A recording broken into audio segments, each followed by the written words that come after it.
Hello all, we're going to start a new subject today, character design.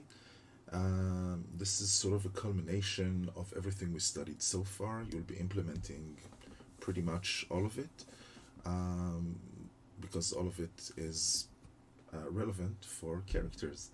Um, some of the main problems for beginners and pros is finding ideas.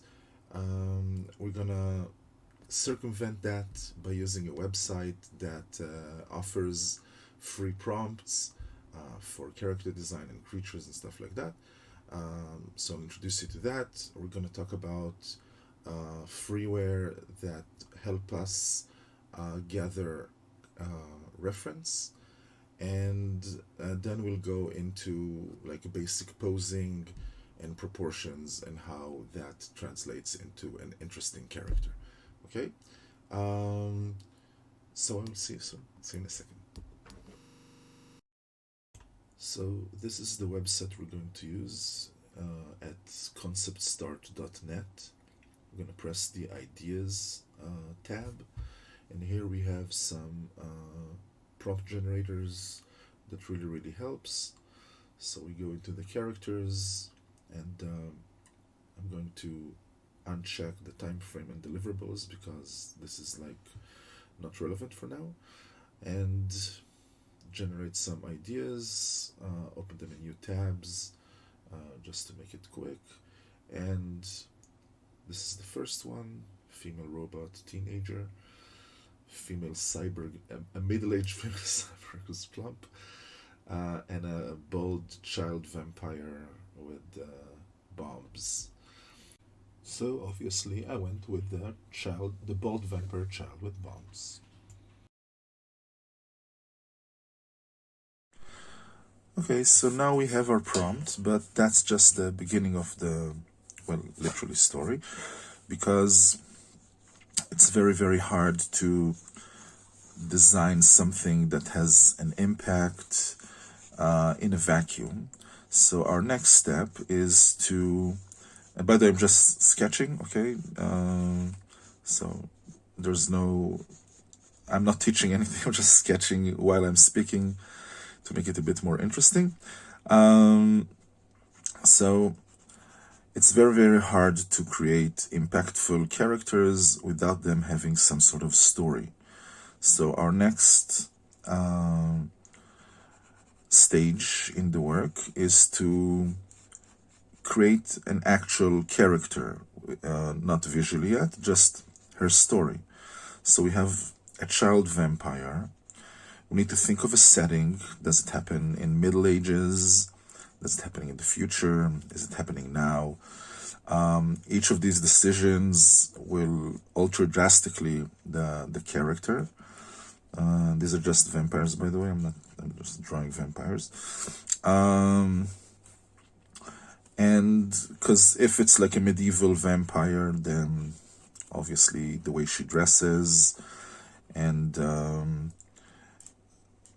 hairstyle and the items that she carries and the fact that she uses bombs, like what are bombs in medieval times? Maybe she has Greek fire, which is a fire that doesn't get extinguished with water, or it was an actual secret weapon the Byzantines had, and scientists are actually trying to replicate it, but it was such a close guarded secret that there's no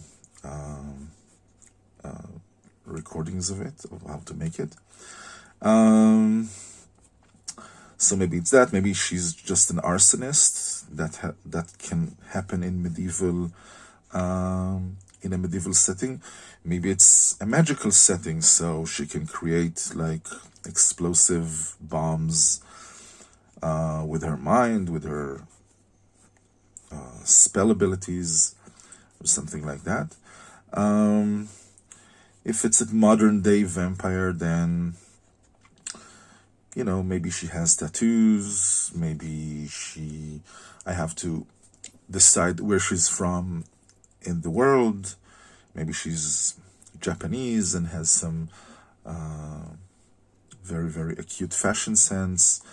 Maybe she's an American vampire from the 50s. You know, each of these decisions creates possibilities for, and I'm getting lost in the drawings, sorry, creates possibilities for design and helps me focus my reference searching, and like really can pinpoint the characters, how they act and react and stuff like that. If it's a futuristic vampire, then maybe she became a vampire through scientific means, like a mistake, a lab mistake, and maybe she's not feeding on blood. It's like a psychic vampire. And obviously bombs are, like, there's no problem with bombs in the present or the future. We know how bombs look. But because she's a vampire, maybe she has such impressive regenerative abilities that she can explode herself, like kind of like, you know, with a bomb vest. She can explode herself and then regenerate in a few seconds. That's kind of intimidating. I'm thinking about, why would a child be bald? Maybe it's an illness. Maybe that's why she was experimented on, to try and cure her from this illness. And that's why she's bald in the first place. Maybe it's like an aesthetic decision. Maybe she likes punk, like the movement, and like shaved her head, and like maybe a crazy minimalist haircut or something like that. And maybe it's something else that I haven't thought about yet. That maybe if it's medieval, then why would they shave? Maybe she's a nun or pretending to be a minister, a monk, and that's why she shaved her head. All these decisions drag design elements with them and make my work more challenging, more fun though. And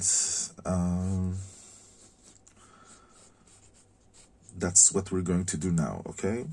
So I'm going to stop talking about what needs to be done and start doing it. There's no way I could have done it while talking and like focusing on both things, because I can't do that. And so yeah, here are some bald vampires, by the way. None of them is a 13-year-old child. But yeah, maybe she'll have like a mohawk. That'll be cool. So yeah, let's start like sketching, and you're going to be witnessing my thought process in real time. Hopefully it will be interesting enough to follow, and I'll see you in a minute. Okay, I'm just going to finish this vampire who looks disgusted, which is why his eyes will be a bit closed and indifferent, snobbish, eyebrow on top, and hairdo. So yeah, this looks like a bit like a bored Dracula. Okay, see you in a second. Bye for now. Okay, so before I go into the setting and using reference, I usually like to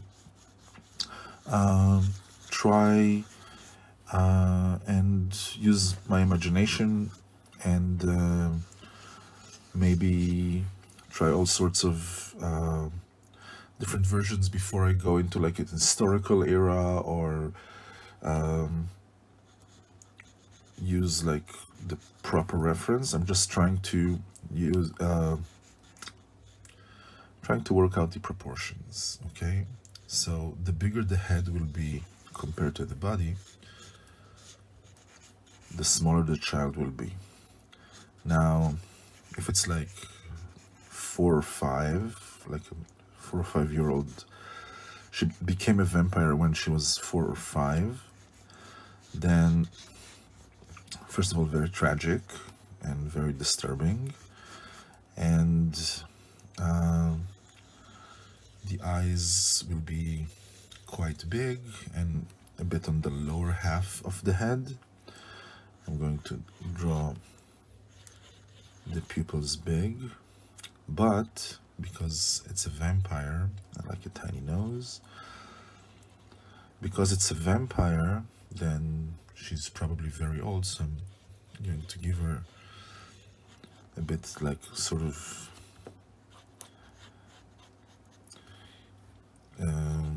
it's not sleepy, it's kind of indifferent look you usually don't see in little kids. So that's like a hint. And the lips will be very, very small. Now, if I want to have maybe fangs show in this form, small ears, it's not so small, and so fangs here will, if this is the mouth,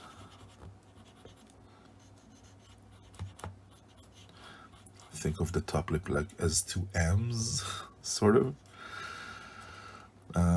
And usually this is how I draw the bottom lip. The bottom lip is thicker than the top one almost always. So fangs, maybe they go this way, maybe they're like in the middle. I'm afraid that middle fangs will make her look a bit like a bunny. And this is like a Far Eastern demon fangs, which I kind of like. So they're not going to show up front, but something like this. And completely bald. Now if I use these fangs, then maybe she's like Indian or from Bali or something like that. So the clothing will be I will have to fit the clothing to that area. And the arms part is kind of like she looks like a toddler, is kind of like a show of strength. Usually when people put their arms out like this, it's to make themselves look bigger, as an intimidation technique. Animals do that a lot. This is something that is still with us all these years. So here's my toddler vampire.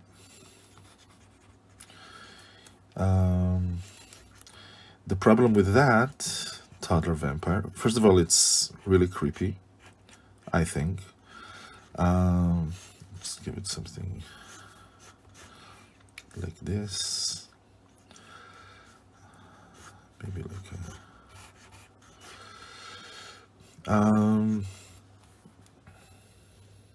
and eyebrows that arch, again making her look a bit, I don't know, kind of like this it's not disrespectful, it's like aloof.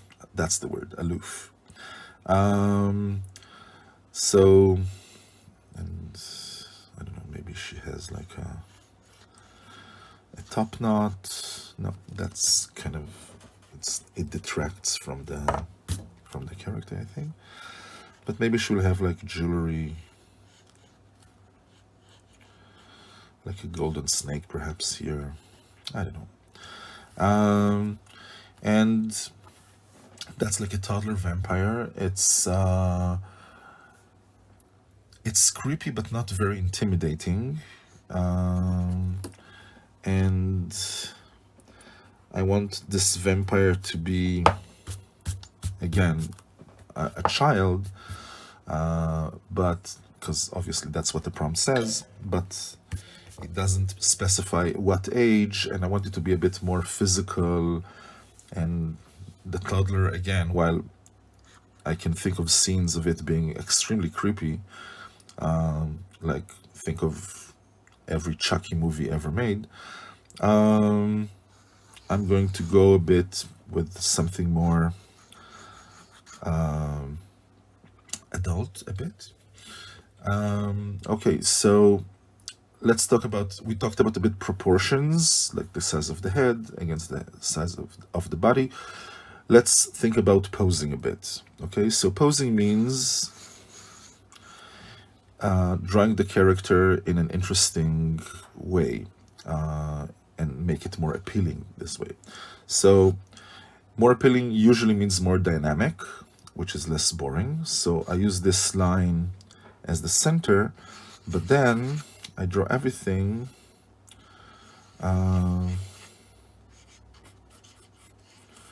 in some sort of angle to it. And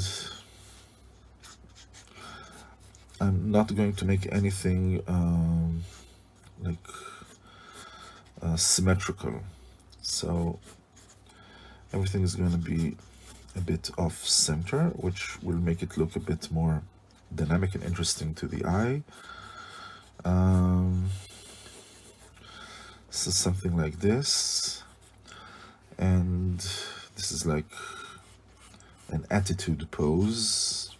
The head is like tilted, and let's say this hand is here. This is like come at me bro kind of pose. And again, this is, it looks like a girl. So for some reason I'm kind of fixed that it's a girl, because I think that's a bit more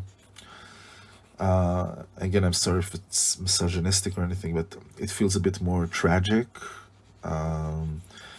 And I think the design will be more interesting because usually girls are physically weaker, and this vampire may look physically weaker being a child, but that's obviously a ruse because it's extremely physically powerful.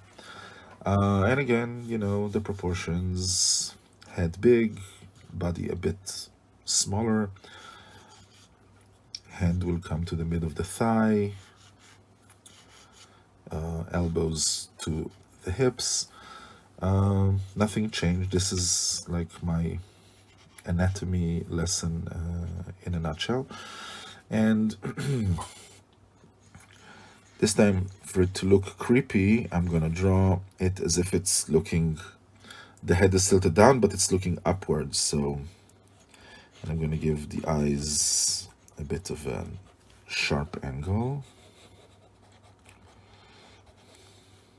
a bit too close, and something like this. And of course, this is just preliminary searches, preliminary sketches, and I'm gonna have it have this huge grin.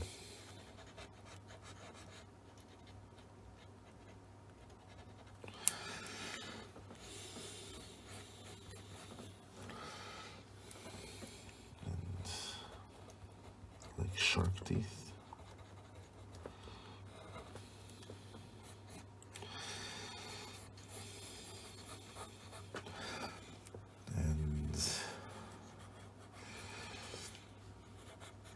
This can be um, like a fairy character, perhaps, in a magical setting.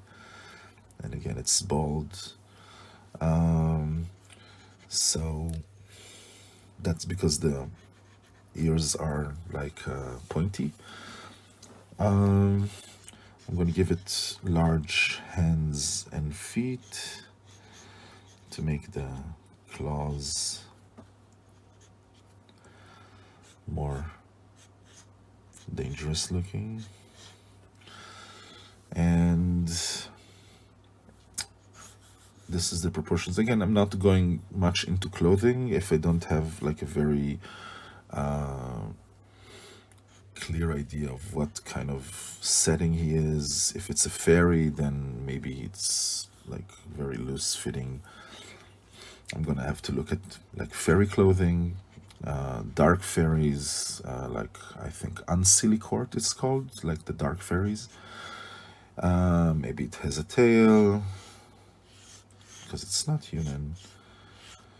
And even though it's a child, it's like a vampiric fairy thing. Like a rat's tail or something. Okay. And let's try something else. Let's, again, our line, my friend. And this time I'm going to try something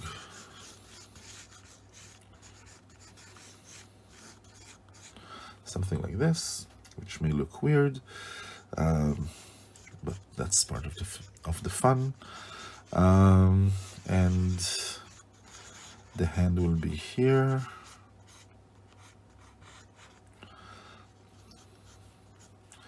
And now I just have to connect it and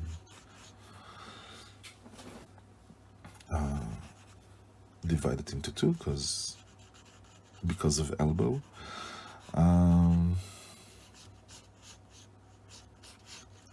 Like something like this. And this one's going to be like a teenager, perhaps. Because I'm old and teenagers look like children to me. So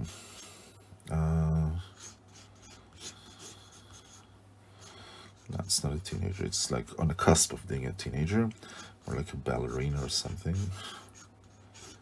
Like very graceful.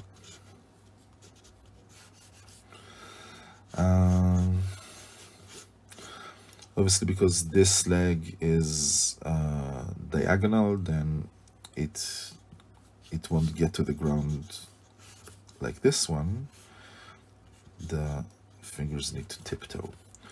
And that's our pose. And maybe this one is like a punk. So maybe like something like this. And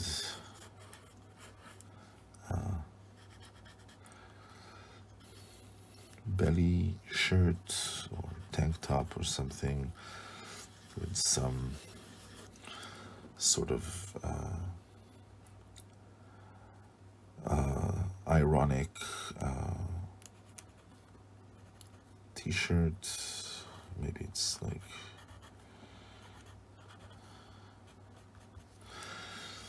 and this one will be bold, but now I'm drawing the eyes in the middle of the head,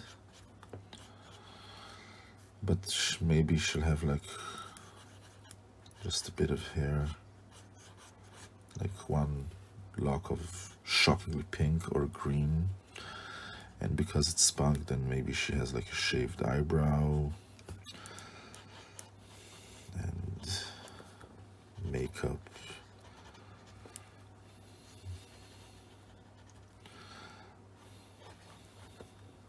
Again, that's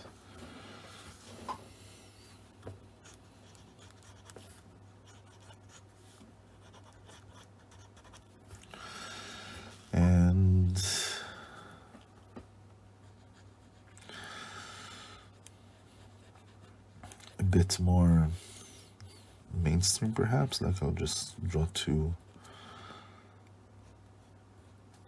sharp fangs and the lower lip, and maybe army boots, and just drawing the shape, trying to see if it kind of fits the vibe. I think it does, but you know, that's just me. Maybe fishnets on one leg only, and the other arm. Maybe she has like some scars. Maybe she doesn't. So that's another pose and another direction. Let's see, I did have one idea that is kind of out there, because the appearance should be average. So I drew kind of like regular body types and stuff like that, but I had an idea about, like, the story went, she's a scientist's daughter, and he was working on this kind of miracle drug slash serum that can cure everything, like miraculously. And this religious fanatic group got angry at him and boycotted him, and like made some, I don't know, threats, and nothing helped. And the prototype serum was ready, and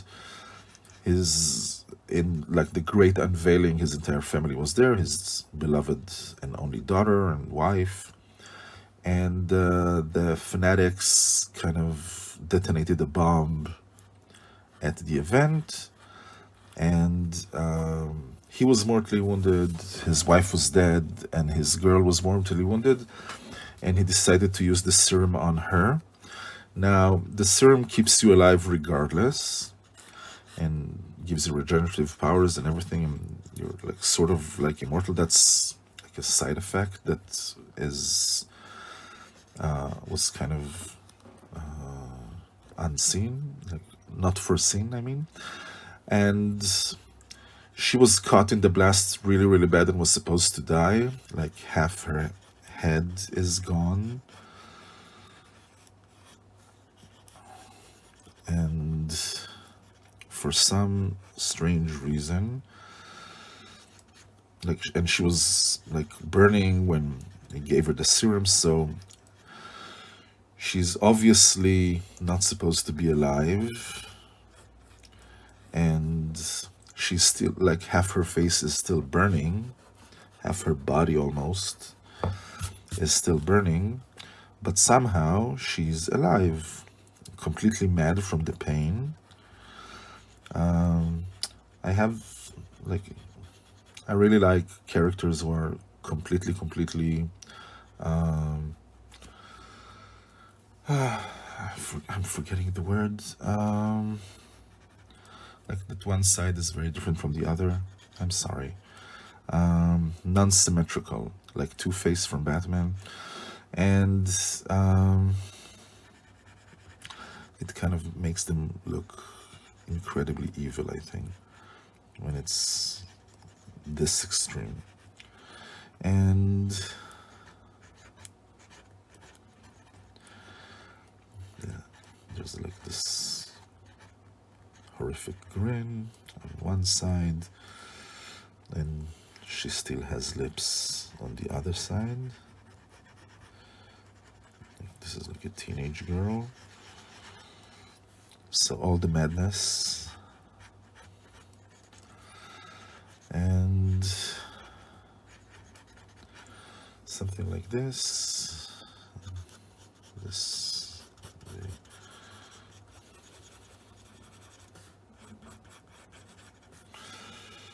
and bald, of course, maybe some wisps of hair, and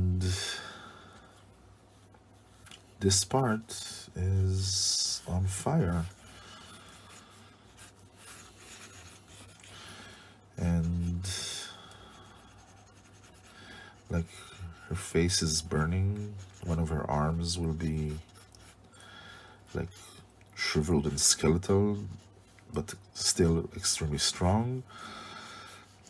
So like this part, you can actually see muscles and bones.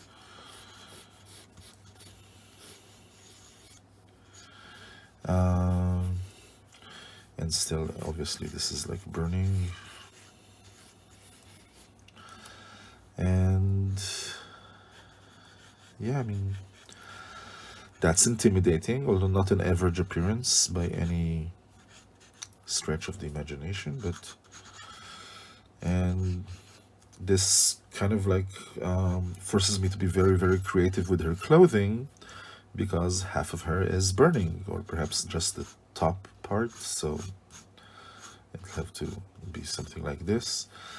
And obviously this is like science fiction, so it can be a bit futuristic or something like this, but I kind of like this idea. I'm not sure I'm going to use it eventually, but I kind of like this idea. By the way, if you want to vote on which of the like preliminary designs is your favorite, and you want me to actually make a full story and full character design, let me know. Okay, so I think it's been going for long enough. I'm going to decide on one of these designs and collect the proper reference and begin the actual design in minutia. And for those of you who wanted to learn how to draw clothings and folds and stuff like that, this will happen in the next lesson. And I will see you then. Hopefully you enjoyed this this tutorial. Like and subscribe if you did. And I will see you soon. Bye for now.